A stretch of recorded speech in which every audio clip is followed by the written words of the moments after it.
So the paradox is, if life were easy, if life is the sort of thing that shows up relatively easily and grows relatively easy into what we've become, and that if from where we are we can relatively easily continue on to grow, then we should expect the universe to be full of things like us. In fact, we should wonder why there's any room for us at all, why something else from somewhere else didn't come and take over Earth before we grew here.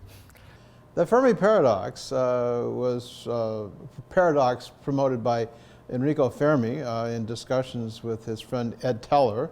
Is where are they? If there are extraterrestrials out there, you know, UFOs and so forth, you know, really, where are they? Because even though people see UFOs in the sky, no one sees them land. There's no geological evidence that they left any trash here in the distant past. So we're not being visited by extraterrestrials comparable to us. They're intelligent technological creatures.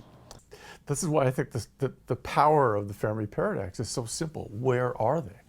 How come we're not seeing them? And as a physicist, he would have quickly just negated the thought, well, they're all around us, but they're invisible, or they're in some other dimension, or there's just some other, all the ridiculousness you hear now, that we can be constantly visited and that they're out there. The truth is out there. The truth is out there. They're not out there. The universe is like 13 billion years old. Earth is 4 billion years old. So the universe had 7 billion years before the Earth even showed up. There's been lots and lots of time for other life to expand and colonize the universe, but it looks so dead. So the question is, why does the universe look dead? To me, it is the single most important of all scientific questions. How do you go from non-life to life? Apparently, as far as we can see, there is no place in the visible universe where some simple dead matter has gone from just being dead matter all the way to become an expanding visible civilization. So that path must be hard in the sense that most things that start along the path don't make it to the end, or at least they haven't made it so far. That's the idea of the great filter. We try to make a big point out of the difference between microbial habitability and animal habitability. It doesn't take hardly anything. All you have to have is liquid water on the surface and you can have microbial habitability. But to have animals, you know, evolve and survive, it takes a much narrower range of conditions. All the different academic specialties that think about these different areas of progress, the origin of life, multicellular animals, sex, intelligence, future expansions, all the intellectual areas that think about these things tend to think they aren't that hard. Right. That it's not trivial, but it should be something that happens with a reasonable frequency. But when we add up all those usual stories into one total story, it tends to say, well, the whole filter isn't that hard. But then that runs up against the observation that the whole filter has to be hard because the universe looks dead and empty. So that means somebody's wrong. Somebody somewhere along the line has just been a little too optimistic.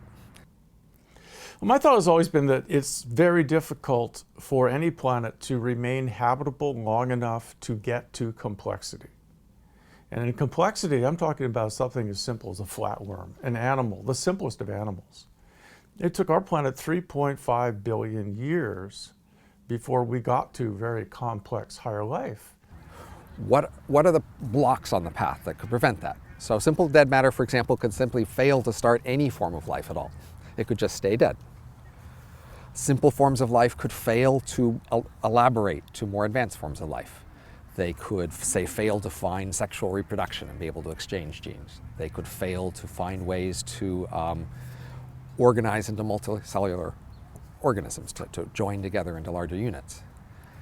They could fail to develop brains, or they could fail to elaborate brains into the size and complexity of brains that we have.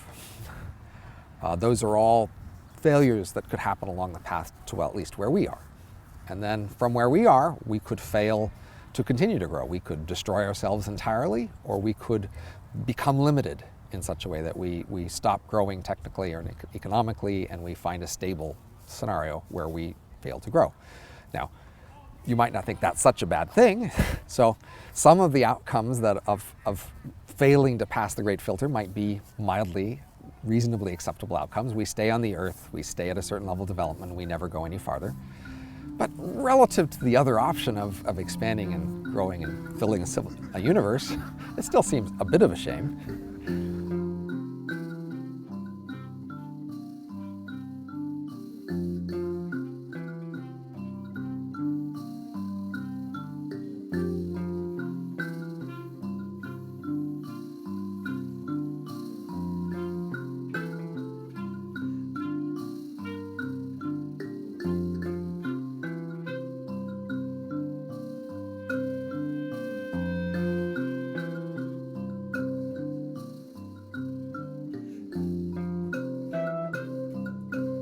A lot of people instinctively think that the whole purpose of all this stuff is to go in a straight line to us, you know. And as Peter will point out, that if you did this 1,000 times, you would have all these different divergent ranges, you know. And you know, in animal, even if you get the animals, why we evolved, because I mean, sharks haven't evolved very much. You know, Peter works on nautiloids, you know, and they're largely unchanged in 400 million years because they don't have to. They're perfectly adapted to their environment. They don't need to change. But complexity has a narrow environmental window that allows it to survive. And so complexity is difficult to maintain if you have an environment that's changing and rapidly changing. So you need stability. Complexity requires stability. How often do you get stability is the major question about the frequency of animal life in the universe.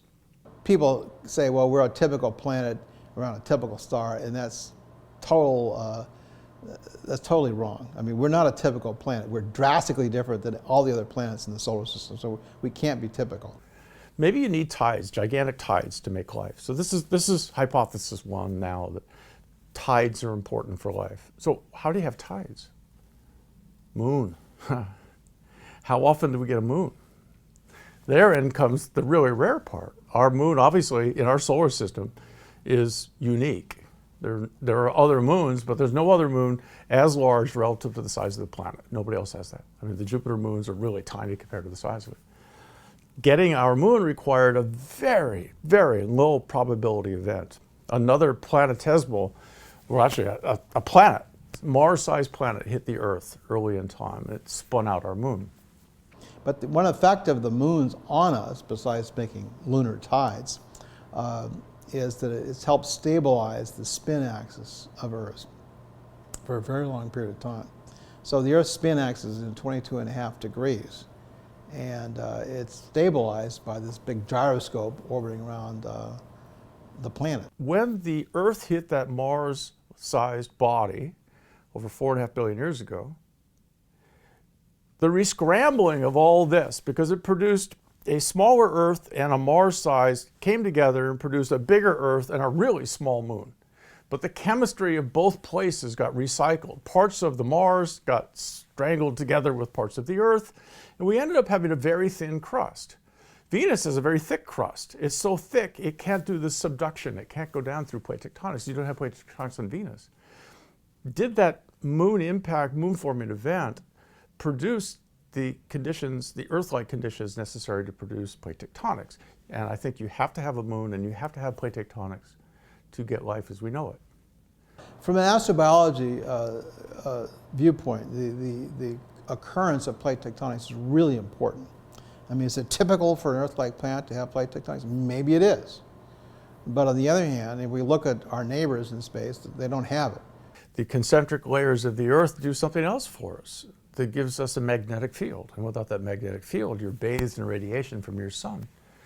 And life, surface life, land life, life underwater is not affected, but you'll never get on land. You never have plants on land if you are totally bathed in radiation without a magnetic field.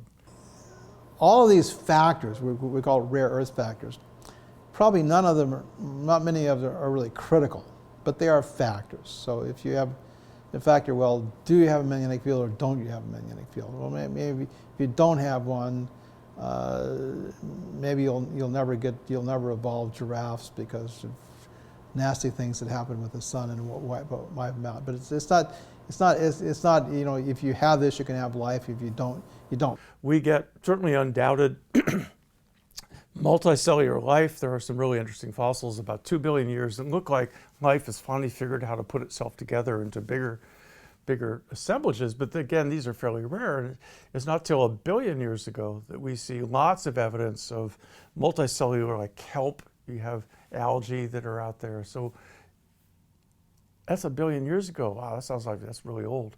Compared to the 4.567, you know, now we're taking what? We're taking almost little less than 4 billion years to get to something as complex as a kelp?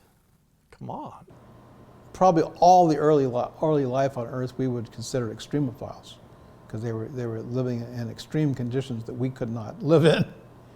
And they're also very tough too. You know, animals are very easy to extinct. A typical animal species goes extinct in a couple million years. You know, the really lucky ones like sharks and nautiloids may survive a couple 100 million years, but typically it goes only a million years. Microbes are almost unextinctable. The analogy is the mass extinctions are weeding the garden, and once you weed the garden, the good vegetables can grow. I've written about this. I've said, yeah, that's probably the way it is. Maybe you need to have some critical number, too many, too few. Maybe you don't have to have mass extinctions. This is just us trying to rationalize what happened. And going back to Frank Drake, he said, well, a mass extinction, a modern mass extinction would be a good thing, because after every past mass extinction, new types of life have come forth.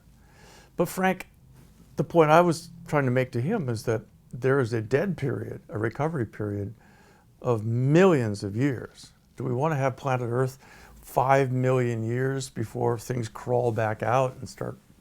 No, you don't want a modern mass extinction. We don't have that time. So the KT event was the impact of a 10-kilometer size asteroid or comet that made a crater about 200 kilometers in diameter in the Yucatan Peninsula. And this is not a terribly rare Earth event. You know, it happens about every 100 million years. If you were looking at this event from space, you would see this big impact, big crater, big flash, very, very spectacular. And then the Earth would turn this uniform gray color. You're seeing Mexico blanketing the entire planet, you know, because it's shrouded. It blocked the sun, you know, for a appreciable period of time, at least a couple of weeks. And so things that rely on sunlight, you know, plants and so forth, have a problem, and things that are herbivores that eat these plants have a problem. And then there are maybe possible acid ocean changes and a variety of chemical effects, which was a kind of a nasty cocktail to life on Earth. Rare earth to me was always an environmental statement. That if life is rare, if the Earth is rare, why in the world are we trashing it? We see on TV that we're just going to move on, that we'll move out, we'll colonize the solar system, and then we'll get stellar drives, and we'll beam ourselves planet to planet. We're going to expand. What if we can't? You know, it's just tough. I mean, doing things in space is really tough. And I view that a lot of ideas of interstellar travel are just absolute fantasy. You know, I mean, it may not ever be possible using any technology. I mean, you know, warp drive is probably a fantasy. But there is, I think, a highly probable contingency that we will never get out of our solar system. This in itself would answer immediately the Fermi paradox. Maybe nobody gets out, ever. There's never, ever, never interstellar travel. And right off the bat, people say, oh, you cannot deny that possibility. And yet that particular possibility is never raised. So this is where rare earth comes back into it. If we're stuck here, we ought to take care of it.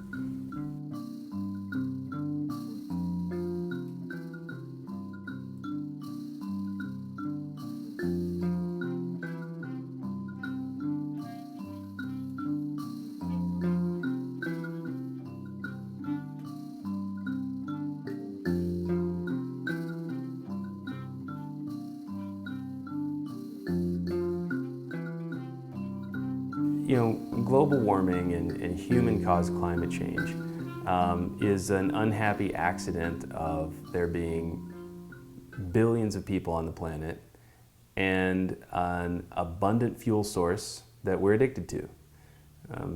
Fossil fuels are the engines of our economy and the engines of our growth and the engines of our population explosion too. The problem in its most immediate form is carbon. Coal and oil and gas release carbon into the atmosphere, and the molecular structure of CO2 traps heat that would otherwise radiate back out to space. I think think that a different way of looking at it is to, I think, to understand that probably fossil fuel is more important than ideology in the development of the last few hundred years. Well, the stakes are very high. So this is the climate crisis is the greatest threat that humanity has ever faced. People often talk about global warming, climate change. You know, today's civilization was built for the climate of the early 20th century, but that climate is changing, all right? And the population growth has been explosive. And so probably civilization as we know it is unsustainable. My editors don't want anything about global warming, and they certainly don't want anything depressing about global warming. People don't want to hear it.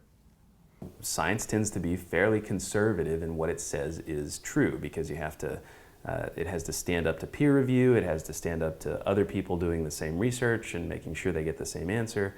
It has to be defended very rigorously. So the fact is that these big assessments like the IPCC report tend to be fairly conservative in what they say is true. You guys are from California, so you have some sense of what's going on, you know, in one small corner of the world where we're seeing drought on a scale that we haven't seen before, for instance. And that kind of thing just gets more and more and more common and violent as the temperature goes up 2 degrees Celsius, 3 degrees, 4 degrees. That's what we're on path for now. That's a world where we probably can't have civilizations like the ones we're used to having, because we won't be able to depend on raising food in the ways we do now. And our cities, most of them built on the coasts, will be highly vulnerable, and it'll be a difficult, maybe impossible place to live. With a 4 degrees Celsius temperature range, we can expect the Sahara Desert in North Africa to jump across the Mediterranean into Central Europe, resulting in summer temperatures of 120 degrees, a typical day. With the 3 degrees of warming, we could expect the Brazilian rainforest to burn down and turn to desert, with probably superstorm hurricanes with the capability to obliterate cities occurring from time to time. Though those are the things we sort of notice on a day-to-day basis, the kind of bigger, more profound mess are what's happening at the whole system level. I mean, both the Arctic and the Antarctic are now melting at prodigious rates, and the oceans are 30% more acidic than they were 40 years ago. We're talking about the biggest physical features on planet Earth, and they're essentially breaking. In the last 150 years or so, sea level's gone up by about 20 centimeters, which is about 8 inches.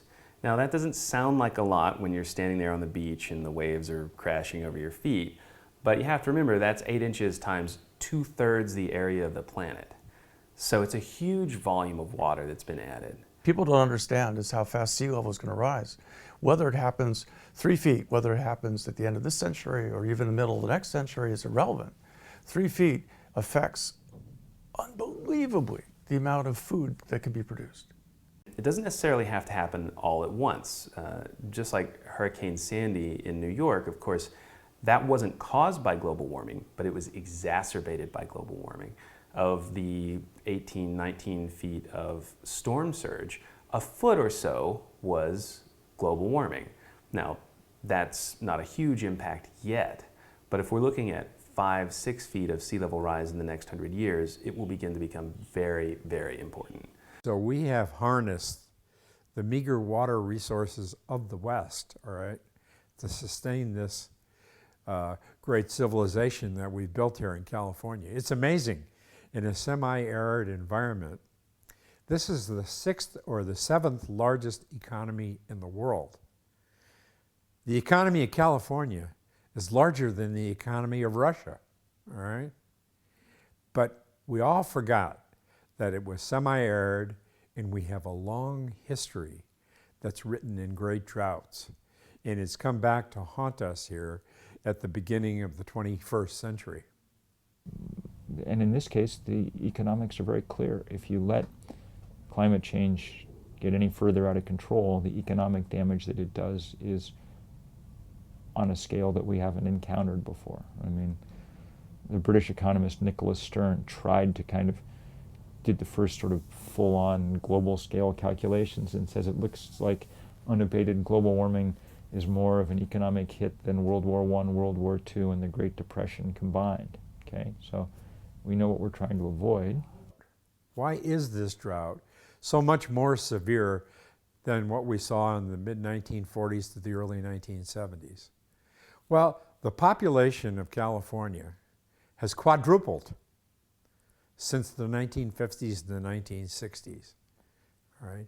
Agriculture has been explosive. In some ways you might say, well, a lot of New Orleans, effectively what the government and the society decided was that they were going to continue to try to protect it, despite the fact that sea levels are rising, despite the fact that there will eventually be another storm that floods New Orleans. But if it's important enough to you, then you might decide to protect it. But you have to make decisions. You can't protect the entire coast.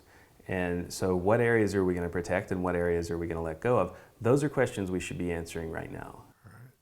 There is no way that 20 million people in Southern California, when the water from the Colorado and the Sacramento and the San Joaquin River dry up, there is no way you're going to move all 20 million of those people to Seattle and Vancouver. Right? That's just undoable. Right? So the question is one of these tipping points, and the methane cleft rates are suspected to be a possible tipping point, to where if you warmed up enough of these regions, they would release all this methane, and then you'd have greenhouse warming that ran away from you, that wasn't being driven by humans anymore. It was really being driven by natural tipping points in the climate. Tipping point, well, a good metaphor to start with is you imagine an egg on the edge of a table. And if you give it a little nudge but it doesn't fall over, then you could give it a nudge back. You could kind of reverse the process.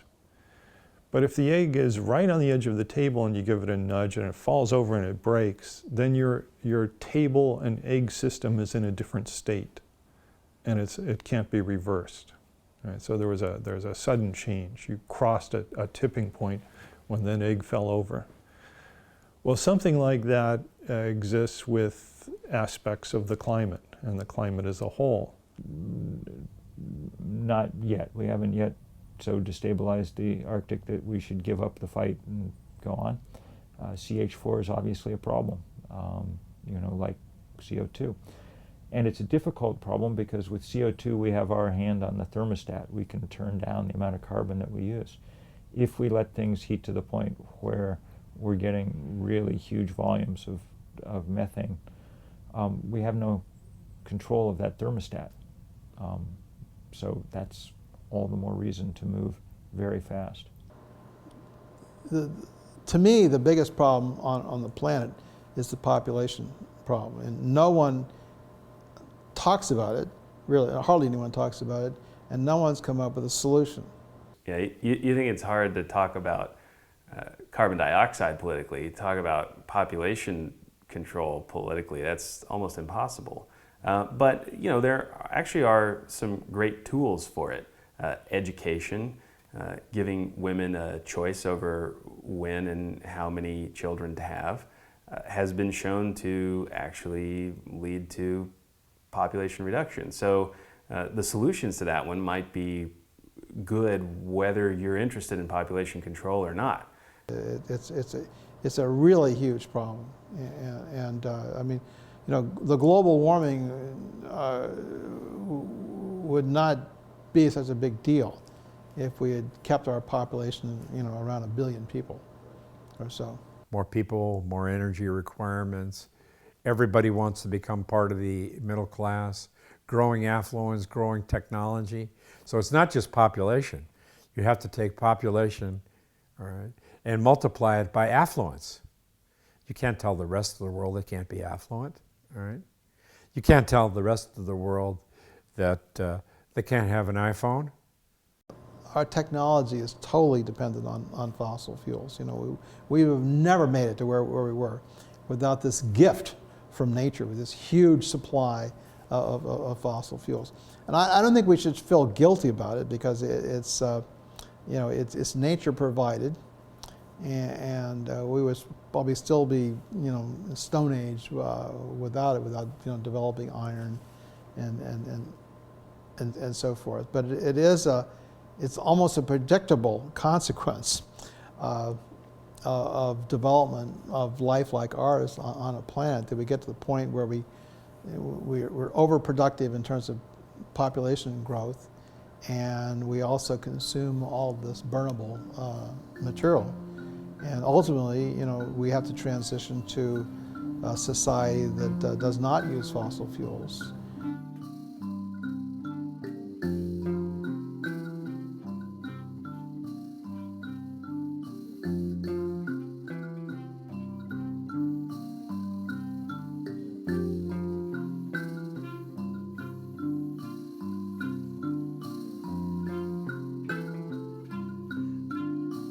I think it'll eventually work, because it has to, because we have finite amounts of fossil fuels, so they will eventually run out. So ultimately, we will have a wind, water, solar economy. Now the key is to squish it forward in time so that it's faster. So will it work in the next 35 years? It's possible. It's technically and economically possible. It all depends on if enough politicians and the general public get on board with it. If the public and politicians get on board, it will happen. What could get rid of us is our own carbon dioxide through one of the greenhouse extinctions. If you call that nature, that's nature. Engineering our way out is our only hope that I can see. But engineering our way out will only work if we recognize the limitations of engineering your way out, that you have to take dire steps soon, or it will be too late. Now, of course, some people say that technology might save us.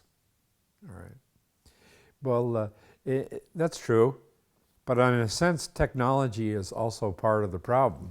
Now, I always say that when I talk to my students, I said, if you want a good example of global warming, all right, there she is, or there he is, all right?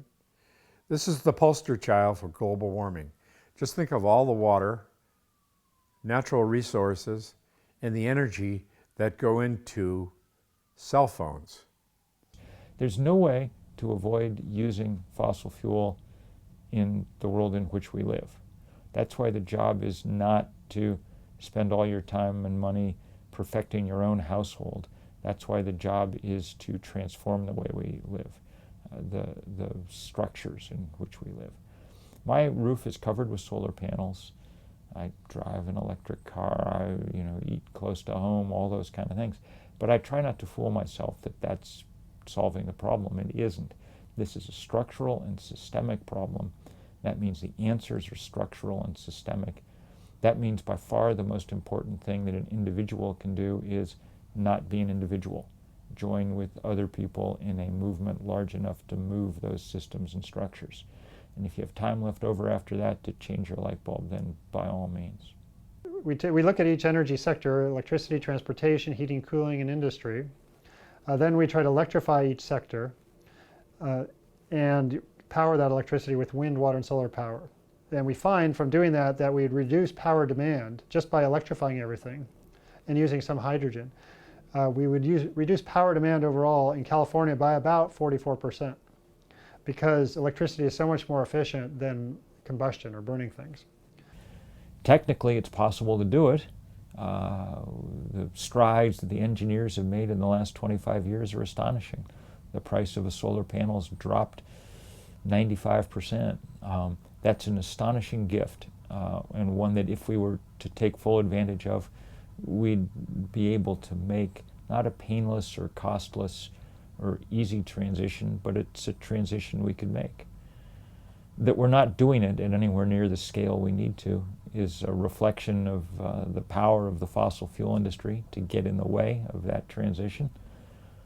So that means what we should be doing is building the movements necessary to break the power of the fossil fuel industry. We can't outspend them. They have more money than any industry on Earth. But that's not the only currency the world works in. And in extraordinary moments, the currencies of movements, passion, spirit, creativity, sometimes the willingness to spend one's body and go to jail, those are currencies that count too. And we have to be spending them as fast as we can. We would eliminate all fossil fuels, so we'd have no more oil refineries, no more gas pipelines, no more natural gas, no more coal, no more nuclear power, no more biofuels. And we don't need it. We can solve the entire problem 100% and with 100% reliability of the grid with wind, water, and solar.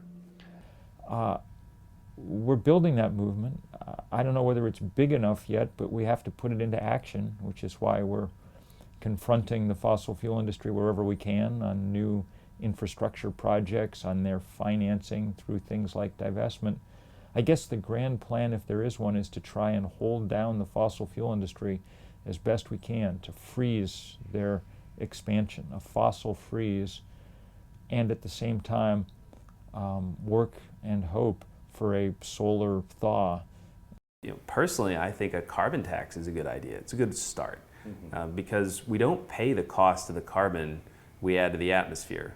We pay the cost of digging up the carbon from the ground and putting it in our car, but we don't pay the cost of what it does to our planet's climate. Well, I mean, every economist for a long time has said one of the first things we should do is put a price on carbon.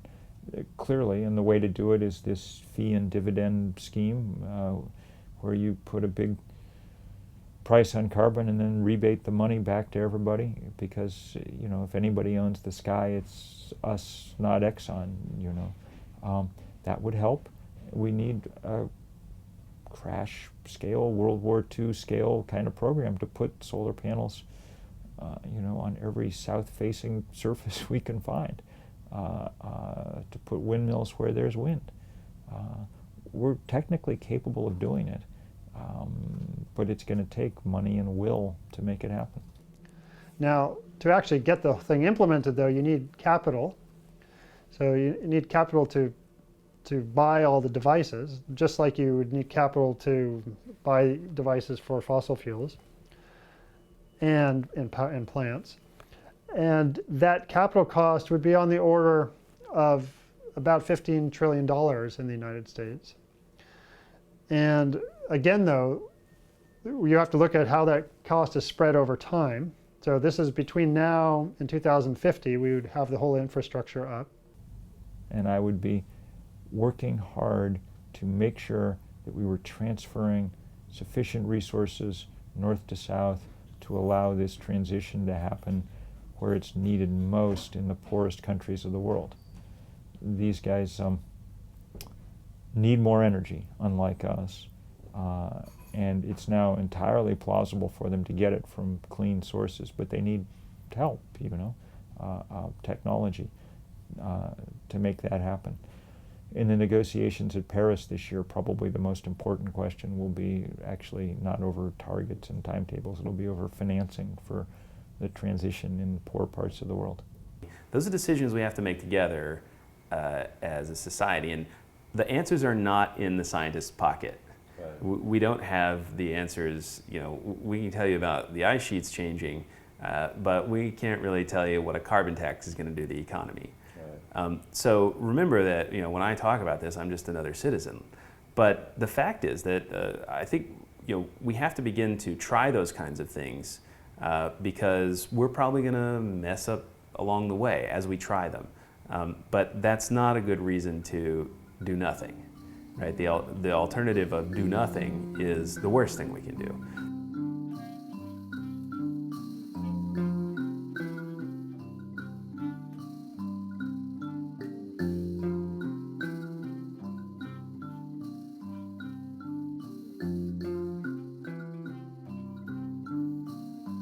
If your experience, not your beliefs, not your theoretical understanding, but if your experience is that your food comes from the grocery store and your water comes from a tap, you will defend to the death the system that brought those to you because your life depends on it. If, on the other hand, your food comes from a land base and your water comes from a river, you will defend to the death the land base and the river because your life depends on it. And so that's one of the things that has happened, is that we have had our allegiance and our loyalty and our life dependence transferred away from the living planet and over to this capitalist system. So, we can ask ourselves, well, given the danger of climate change, and given that we have adequate solutions with existing technology to supply the energy that we're even using, which is excessive, but we can even supply that through renewable sources, why aren't we doing it? And so the answer is capitalism. Capitalism is based on profit and inequality, because obviously some are going to get rich, some are going to be poor. So it's based on the system of inequality, which always means domination.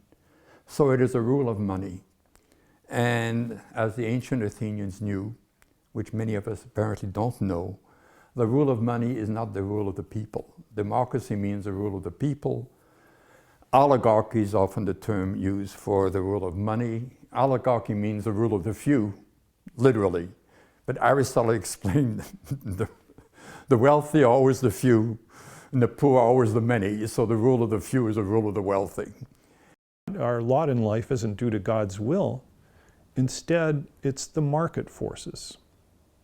So the market has rewarded the billionaires. The market has punished you because you're poor. So the market forces are portrayed as some sort of objective force that works for the common good of everyone. But in reality, the market was man-made. It was created by human beings, and it's manipulated by the rich to serve their own interests. So they basically run the government through their lobbyists, and they deregulate their own industries. They create rules which will enrich themselves. They create policies which requires the government to buy services from them to enrich themselves further. So this market force, which serves as kind of a moral, the moral basis of capitalism, kind of contributes to the role of capitalism as a kind of a religious force. It's very hard for people to get past that. In fact, many people, I would say probably most people, can more easily imagine the end of the world than they can imagine the end of capitalism. And our whole political system is one of bribery. I mean, contributions are bribery, unless they're small.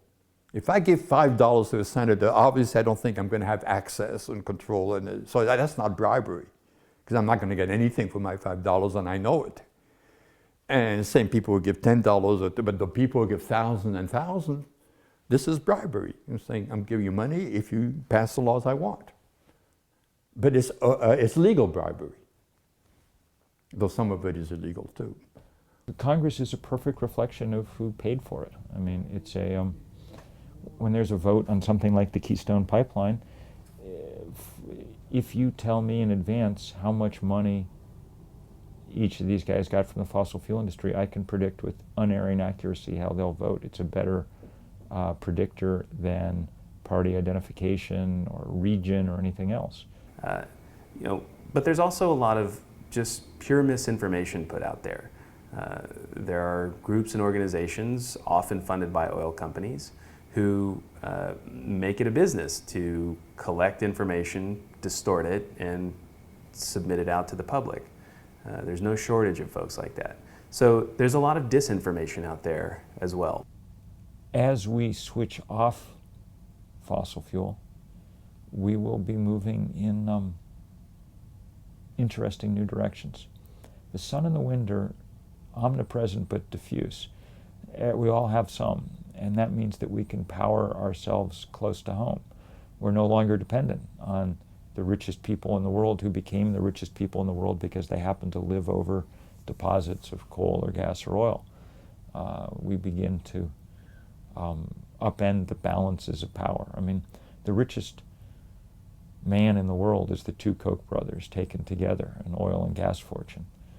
They used that oil and gas money, they have about $100 billion, to dominate our political life. They just announced they'd spend $900 million on the next presidential election, more than the Republican Party or the Democratic Party, Koch brothers party of two, you know. I don't think electoral politics is a way out, because you basically have two parties which are the two halves of the capitalist party.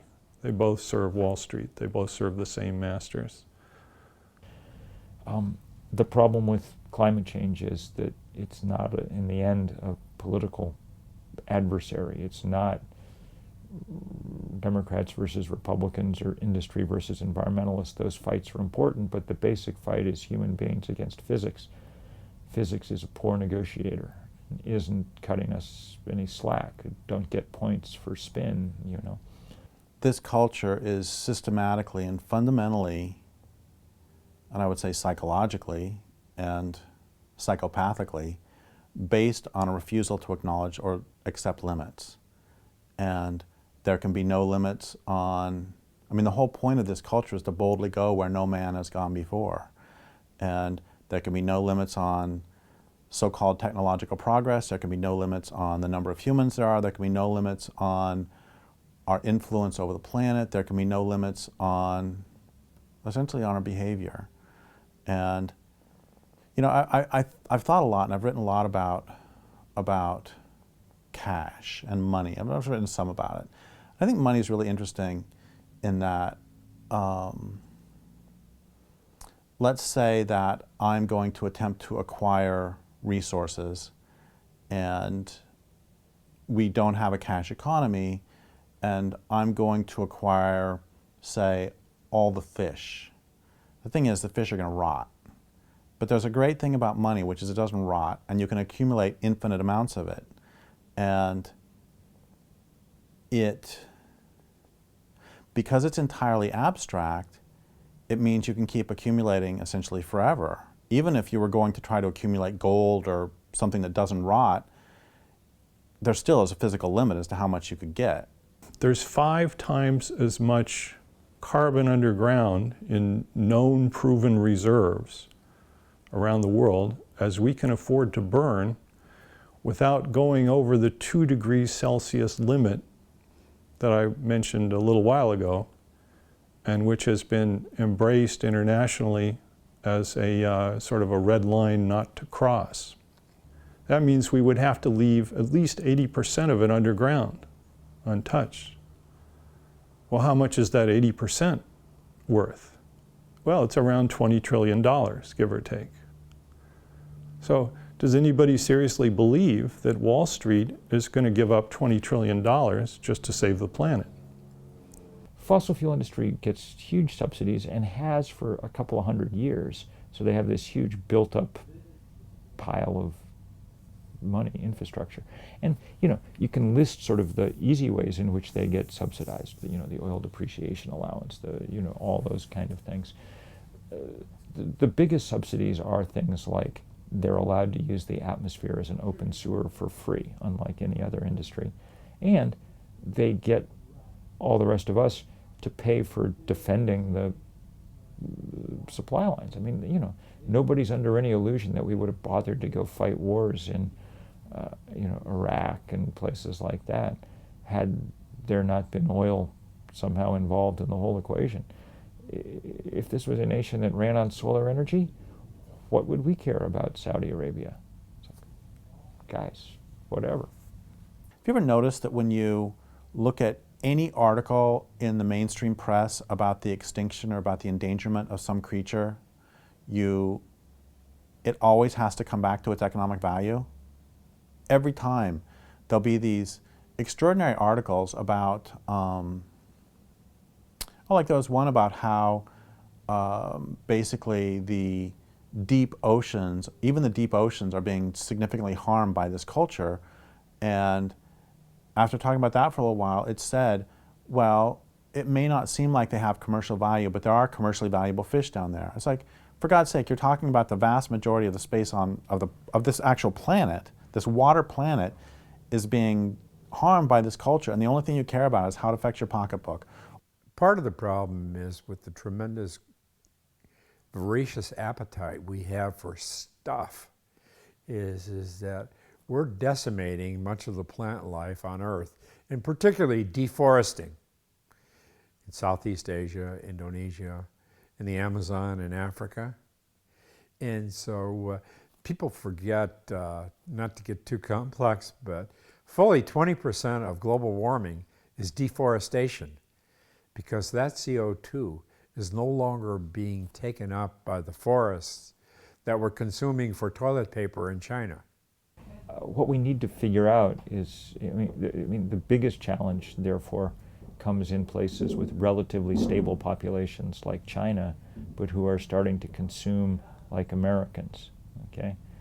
The planet clearly probably can't deal with one continent consuming like Americans, and definitely can't deal with 3 or 4 consuming that way. You know, trash, toxins, all kinds of waste is necessary to maximize profit.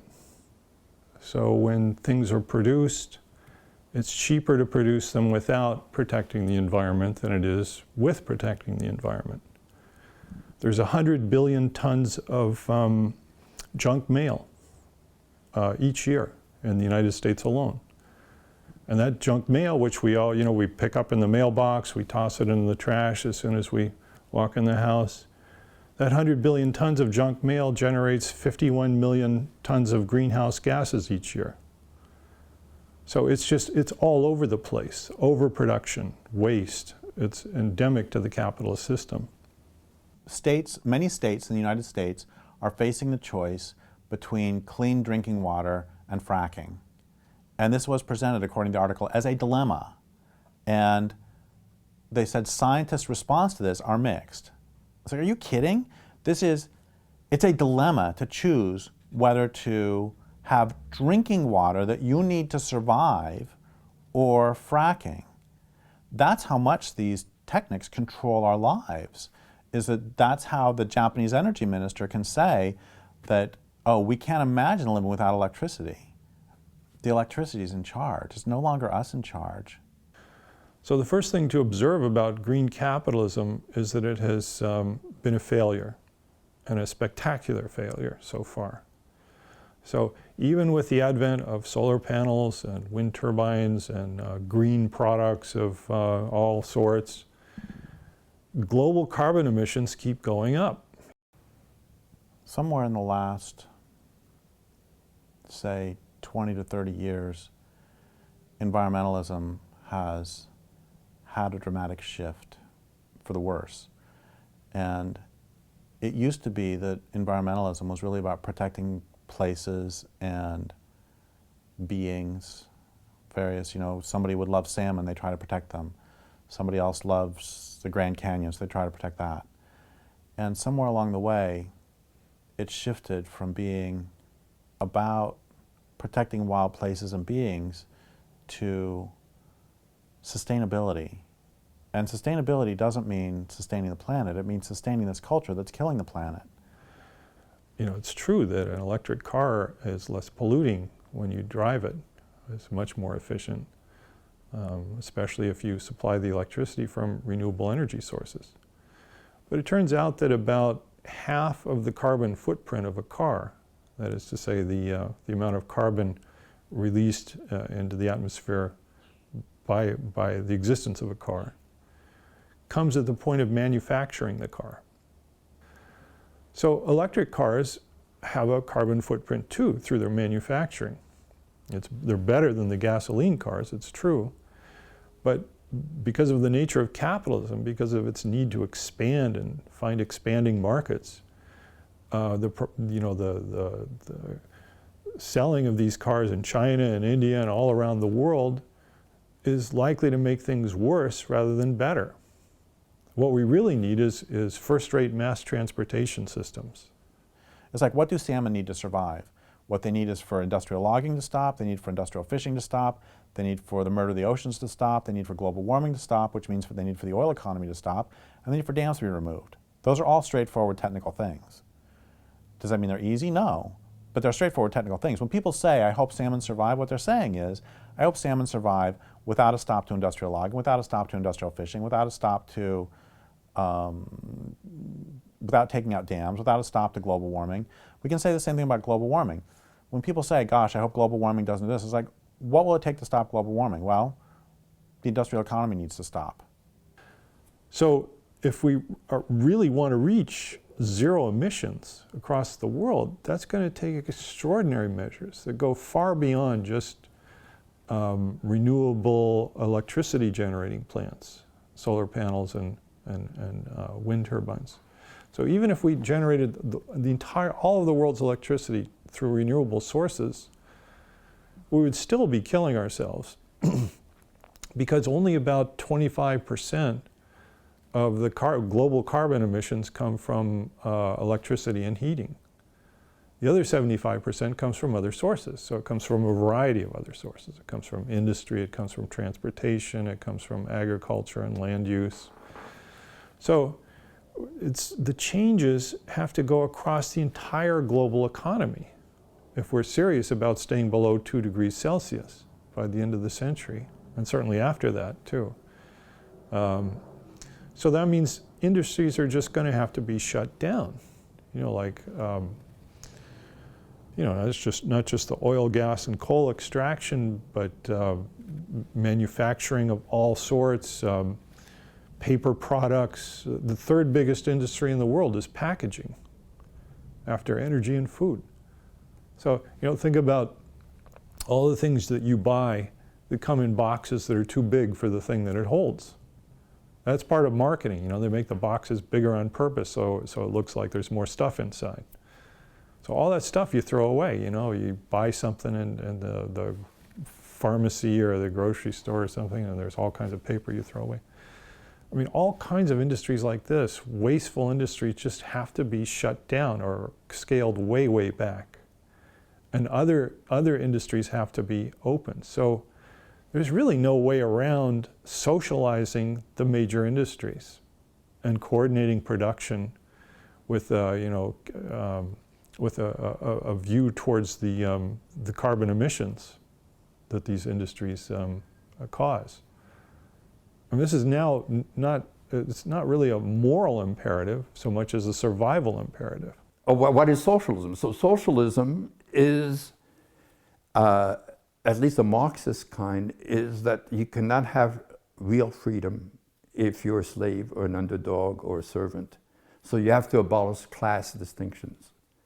Because for Marx, what constitutes a class is how much money it has, its role towards the means of production. Means of production is what people work on and with, machinery, the earth, all that. That has to be communal. And you cannot have one class that dominates the economy and produces only for its own profit, because that's what capitalism is. You produce for profits. If it's not profitable, you're not going to produce it. The idea of communism or socialism is the opposite. You produce for need.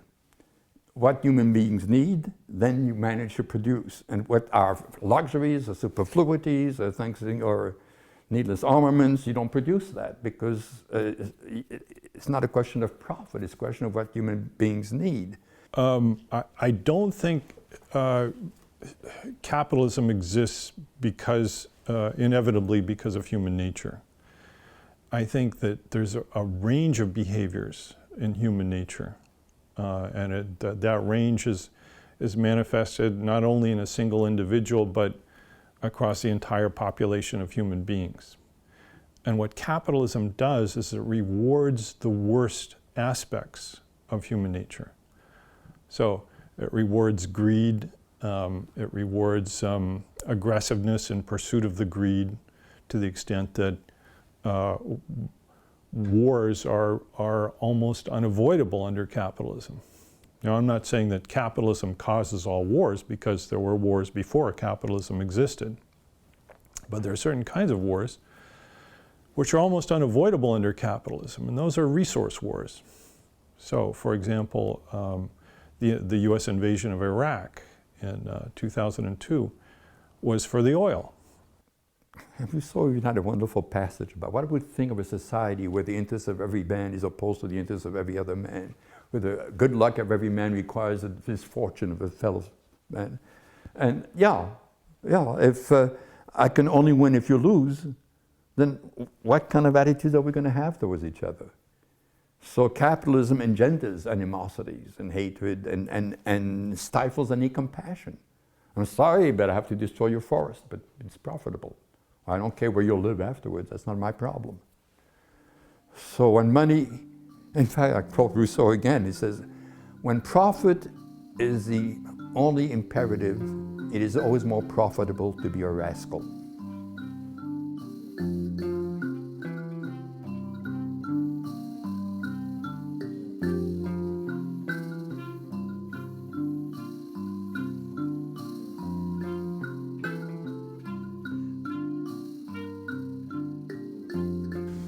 Best case scenario is that we have habitat for humans on the planet in 2040.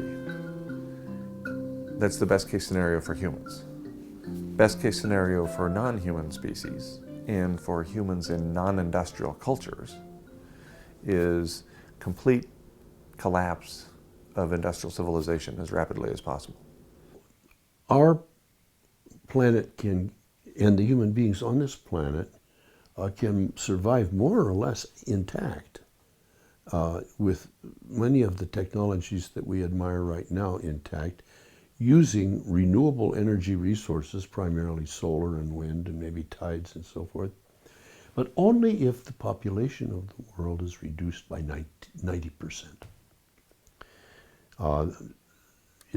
That's my estimate and some other people's estimate of what population would be supported by some renewable energy resources, really tapping into them.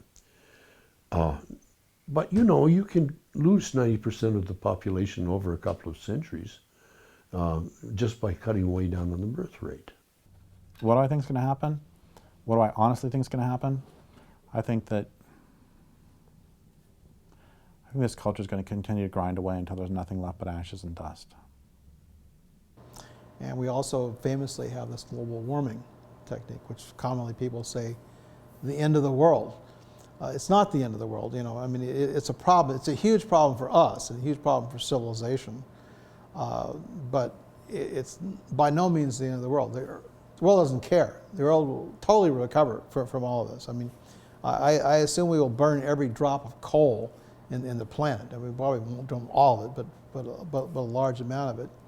And eventually, on a time scale of thousands of years, that will be removed from the atmosphere. So it's our problem, not the Earth's problem. When the average temperature of the Earth goes not 1.6 degrees, but 4 degrees, 6 degrees.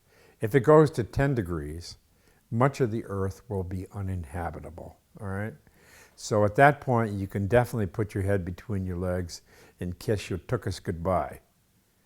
So worst case scenario is we kill everything on the way out the door. And I mean everything. A 6-degree temperature increase, 6 degrees Celsius, which is about 11 degrees Fahrenheit, could result in an extinction level event for humanity. There may be a few lucky individuals who would survive it. Maybe a billionaire finds a deep hole to dig in in Antarctica or something and store supplies, but it would be the end for most of us. Human beings are just not well suited to live in that kind of a situation. Sea level's going up 240 feet. When that happens, we have this stagnant world. Hydrogen sulfide starts rising. How fast does it take? How fast from where we are now? If we hit 1,000 parts per million, and we're at 400 now, the fossil record tells us that the probability is we're going to go into this hydrogen sulfide world. At the rate we're doing this, that's about 200 years at most, and at the rate we're changing and increasing in population, it could be as little as 100 years where we hit 1,000 parts per million. The notion of near-term human extinction certainly adds clarity to what's important in life. And is it depressing? Yes. I don't think humans are going to go extinct. We're a resourceful bunch, and at least the richest among us will figure out ways to keep going. But that doesn't seem to me to be the issue. We're going to take a lot of DNA out along the way. You know, the biologists think half the species on the planet could go out this century. And we're going to do in incredible numbers of the poorest and most vulnerable people on Earth, most of whom have done nothing to contribute to the problem we now face. If you're a family member of the 5 million people a year who die early deaths because of climate change, you're already feeling it. No, I don't think it's going to be too late for humans. Humans are an incredibly tenacious species with all kinds of ways of getting by, and they are all over the planet, living, in some far places and in some very promising environments, and doing sometimes fairly well. So no, that's not what we're going to do. We're not going to lose human beings, unfortunately. What we're going to lose is a lot of species, of other species, and a lot of stuff in the ocean. And then things will, you've read about the 6 extinctions, or the 5 previous extinctions. They all came back. Even the ones where, the life on Earth was reduced to some fairly simple organisms, they do come back. So no, it's not an end of humanity, but it is a reduction of, and a loss maybe of a lot of technology and information and science that might come about if things got really weird. I think, as a socially progressive ideology, we want to try to help everybody. We want to embrace humanity as a whole and try to create a system where we can all live. And population is a problem. It shouldn't go down. I agree. It should decrease, but not through, this kind of Mad Max dystopian futures where, you have a few deep green resistance types who are trying to live off meadows, and then you've got raiding, right-wing gun fanatics who go and steal their food, and there's no civilization there, so they got that, but it's not a very attractive kind of future.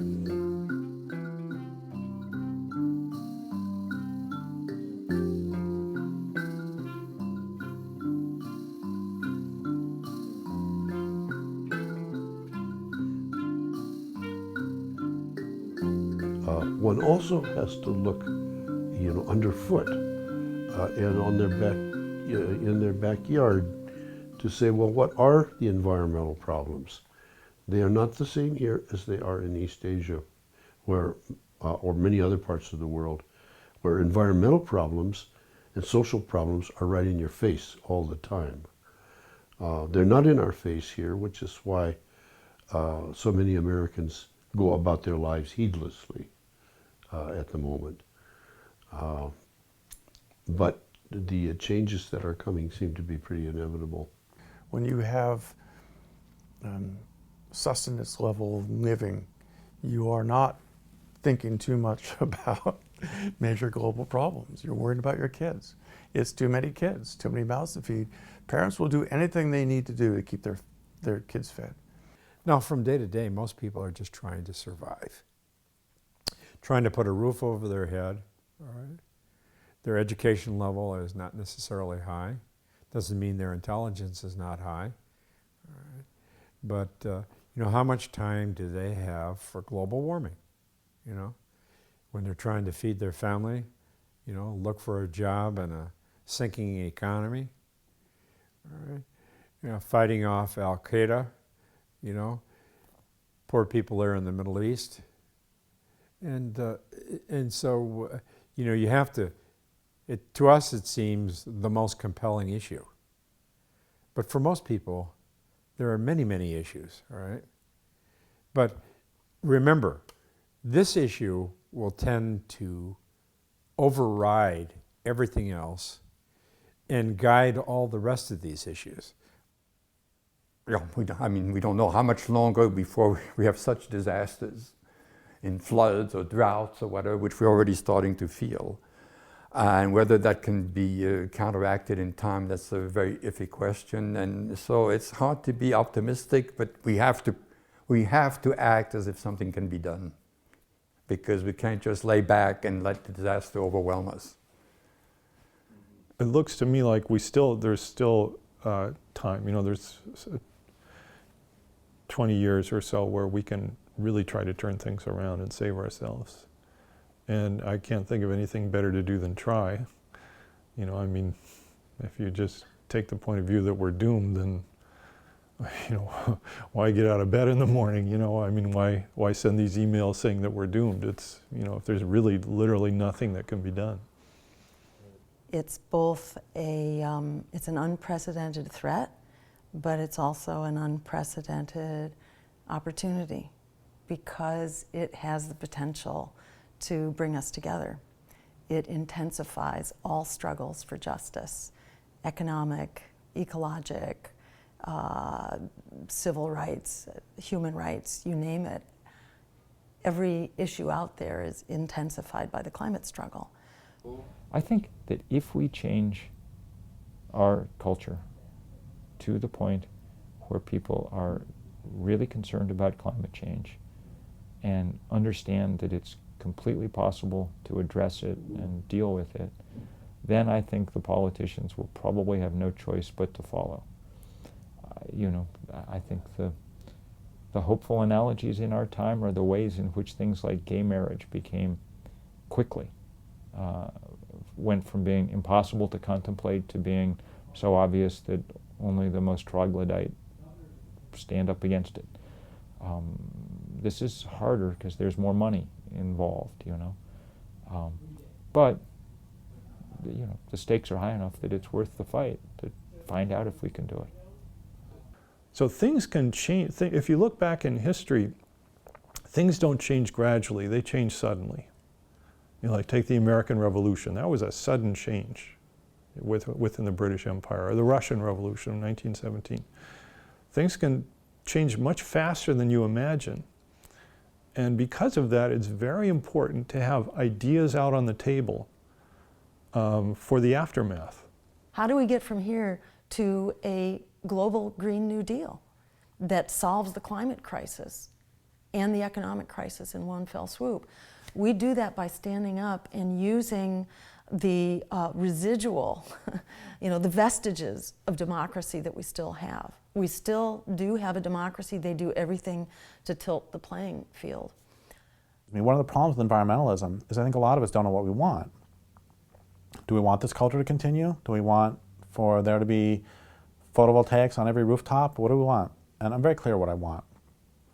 What I want is for there to be more wild salmon every year than the year before. And what I want is for there to be less docks and every mother's breast milk every year than the year before. I want for there to be more wild fish in the oceans every year than the year before. I want for there to be more migratory songbirds every year than the year before. I want for there to be more newts every year in the world than there was the year before. I want for there to be more frogs every year than there was the year before. We have such a steep hill to climb to be seen, to be on the ballot, to be heard, to participate in debates, etc. It's so difficult to be a third party in the U.S. That's forced many of us parties to come together.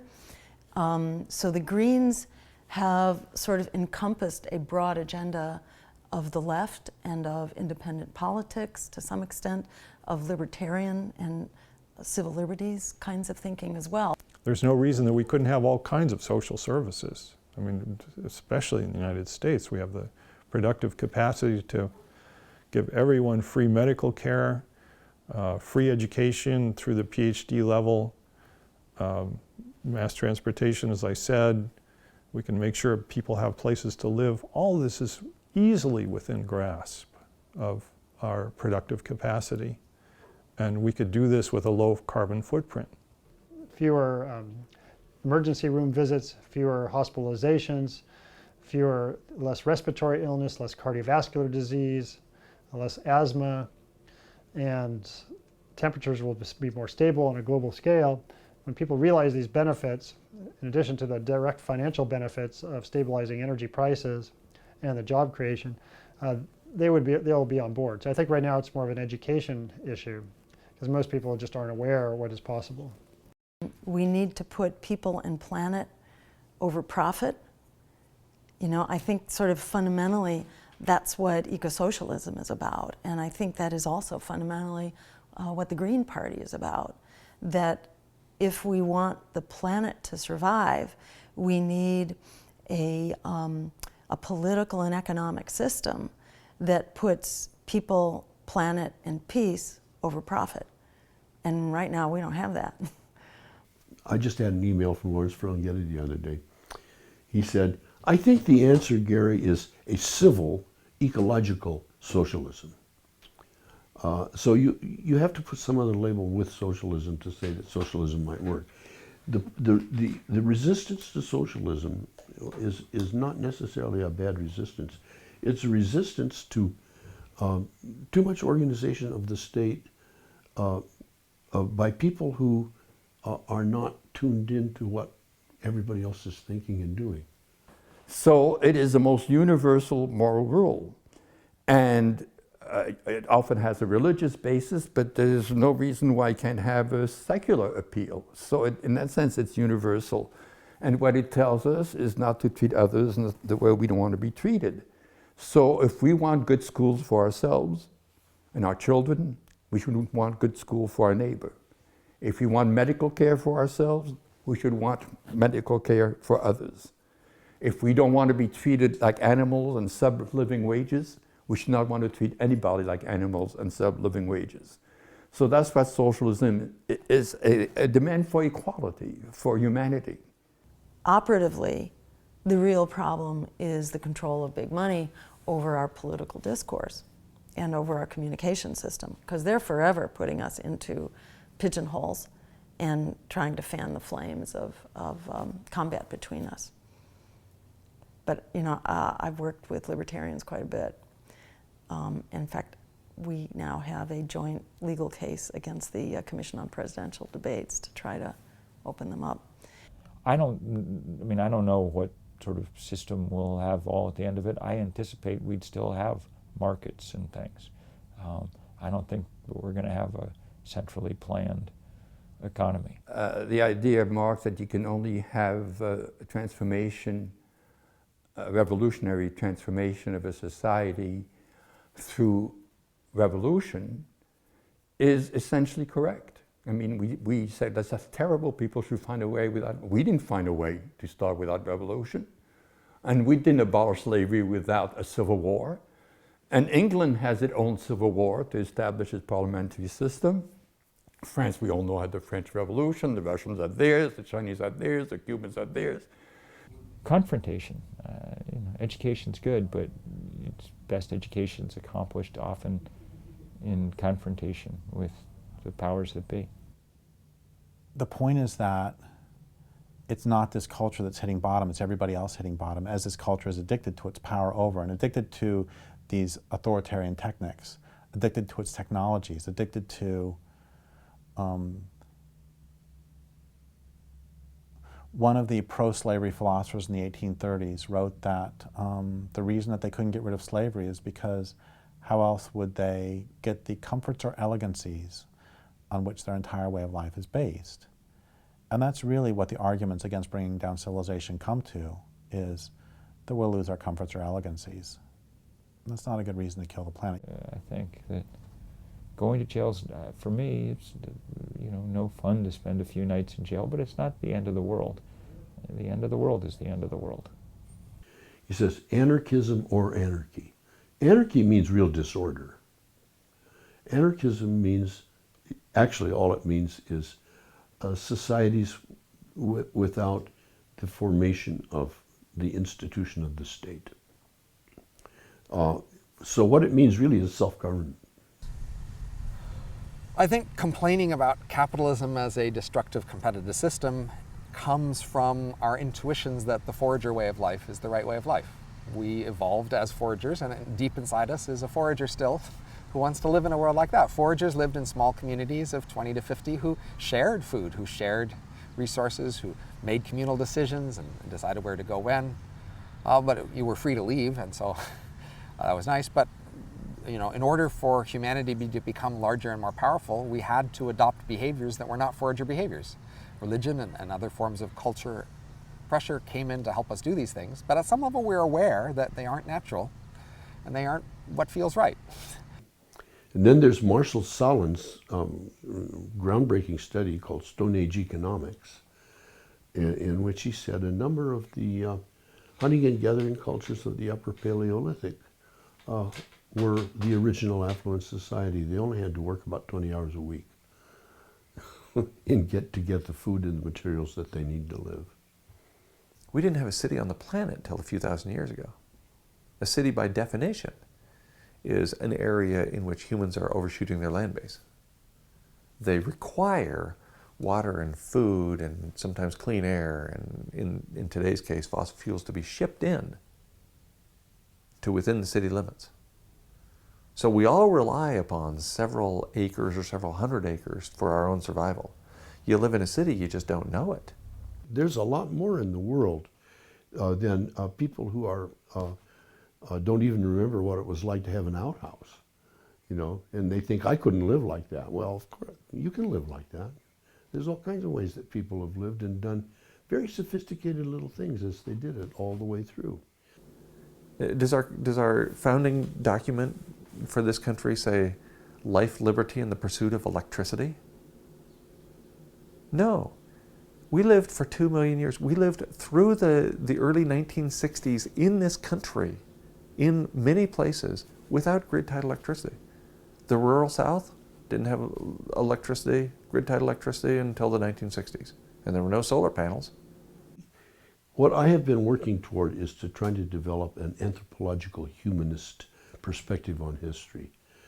And I talked about that when I was up at my college the other day, Reed, about a post-human humanism and a new perspective on the whole global project, which is to understand the varieties of human strategies for survival, and not just survival, but for living the good life as they find it, each in their own place. And that is, you know, one of the answers that we will come back to as the global type economy crumbles and the high energy use type economy crumbles. And then, you know, the questions are, what do you lose after that? Which reminds me of Pericles' famous oration during the Peloponnesian War, where he meant what democracy meant to the Athenians, and among other things, he said, people who don't mingle with politics, we don't say they mind their own business. They're failing their business. Their business is to be involved in politics. It is to be involved in the arts. So he asserted this multidimensional capacity of Athenians, which he contrasted to the one-dimensional Spartans that they were fighting at the time. So I wrote this poem called For the Children. So think of it as in the models then of graphs. The rising hills, the slopes of statistics lie before us. The steep climb of everything going up, up, as we all go down. In the next century, or the one beyond that, they say, are valleys, pastures. We can meet there in peace if we make it. To climb these coming crests, what word do you do, you and your children? Stay together. Learn the flowers. Go light.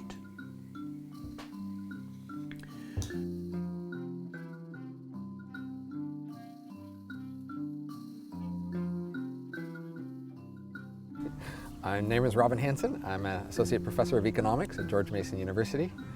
I've spent many years thinking about an excessively wide variety of subjects, including the distant future, aliens, big issues like that.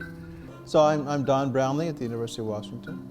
Yeah, I'm an astronomer. I work on comets and extraterrestrial materials. And I was the principal investigator of the NASA Stardust mission, which flew out to a comet and grabbed samples of it and brought it back to Earth. Peter Douglas Ward, professor of biology and earth and space sciences at the University of Washington, and soon to be professor of geobiology at the University of Adelaide, Australia. My name is Josh Willis. I'm a climate scientist at NASA's Jet Propulsion Laboratory, and I study global warming and how the oceans change as a result of human-caused climate change. I'm Bill McKibben. I'm a professor here at Middlebury College and the founder of 350.org, which is the first big global grassroots climate campaign. Yeah, hey, I'm Bill Patzert. I'm a climatologist at NASA's Jet Propulsion Laboratory, and I've been working on climate variability and climate change for more than 4 decades. Sure, I'm Guy McPherson. I'm Professor Emeritus at the University of Arizona. I left the institution about 5 years ago in despair and disgust. My name is David Klein. I'm a mathematical physicist and a professor of mathematics at California State University, Northridge. I'm also the director of the climate science program on campus. Well, my name is Roger Carasso. I'm a professor emeritus from California State University in Northridge, where I taught some 40 years, and my special interest was always classical political theory. I'm Derek Jensen. I'm the author of Endgame and A Language Older Than Words, Culture Make-Believe, and I'm a longtime grassroots environmental activist. I'm Mark Jacobson, a professor of civil and environmental engineering and director of the Atmosphere Energy Program at Stanford University. I'm Jill Stein, and I'm a candidate for president. I'm Gary Snyder, a melon grower and a seller of okra and aubergine in one of the remote backcountry forests. Also, I write poetry sometimes.